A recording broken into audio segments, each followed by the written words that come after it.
Autism is a pervasive neurological developmental condition that affects about 1% of human beings. To unpack that a little bit, pervasive means that autism affects pretty much every part of a person. Their personality, their experiences, their memories, how they grow up, how they communicate, and how they think and move. Why?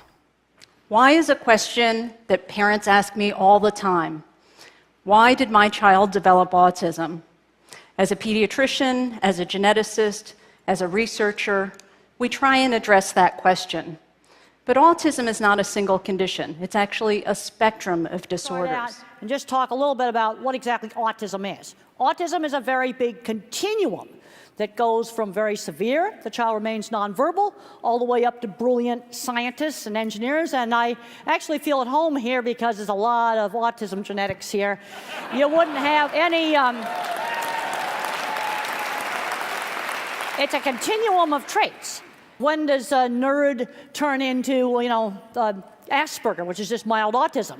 I mean, Einstein and Mozart and Tesla would all be probably diagnosed as autistic spectrum today. And one of the things that really is going to concern me is getting these kids to be the ones that are going to invent the next energy things, that Bill Gates talked about this morning.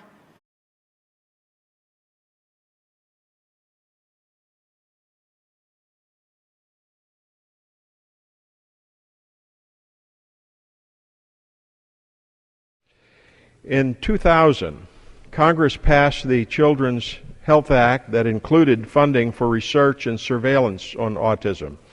Eventually, in 2006, Congress passed the Combating Autism Act that is now being reauthorized. What does all of this mean for a family with an autistic child? I met Dutch Burnett, a 9-year-old child that was diagnosed at the age of 4 with moderate ASD, or Autism Spectrum Disorder, and SPD, also known as sensory processing disorder. I interviewed Dutch's mom, Amy Burnett, to understand what she has had to do to advocate for Dutch's rights. On a small scale, Amy and her husband Blake have had to fight for Dutch's rights in many ways. Some examples are they have never taken no for an answer, they are willing to go head-to-head with others who try to hold him back, they continue to push for the best health care and school for Dutch, and they demanded Dutch be placed in Individualized Education Plan, or also known as IEP, and ensured that he is able to attend Communication Behavioral Social Skills, or CBSS classes.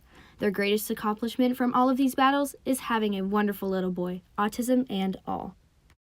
On a larger scale, Amy has gone to the Capitol to talk to representatives for the state of North Carolina on how to raise awareness for autism. She also spoke with several senators to vote yes for the HB 429 bill, which did get passed by the North Carolina legislature. While talking with Amy, she expressed to me many of the regrets that she has as a parent. During her pregnancy, she did everything that she was supposed to do, especially following all doctor's orders.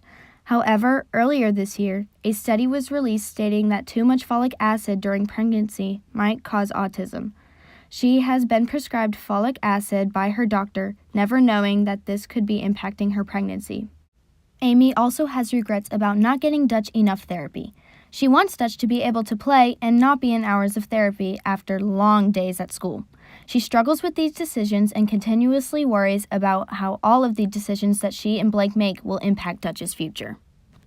The last topic that I discussed with Amy is that awareness is not enough. Acceptance and inclusion is what we can all do to make a difference. The definition of acceptance is the action of being received as adequate or suitable, typically to be admitted into a group. One study shows that 60% of students with disabilities report being bullied compared to atypical kids at 25%. As students, we need to be aware that this is happening in our community, and each of us need to start being kind to all people with disabilities. Sparrow Jones once said, "Autism acceptance is seeing us as whole, complete human beings worthy of respect. Autism acceptance is recognizing that we are different and helping us learn to work within our individual patterns of strengths and weakness." So what can we do to show support? There are lots of ways to get involved. Here are a few. Wear blue during Autism Awareness Month, which is the month of April. Donate money to autism awareness programs. Volunteer to do activities with children diagnosed with autism. Stay up to date with events on social media that promote autism awareness. And When you see someone your age who might appear to have a disability such as autism, smile and be kind.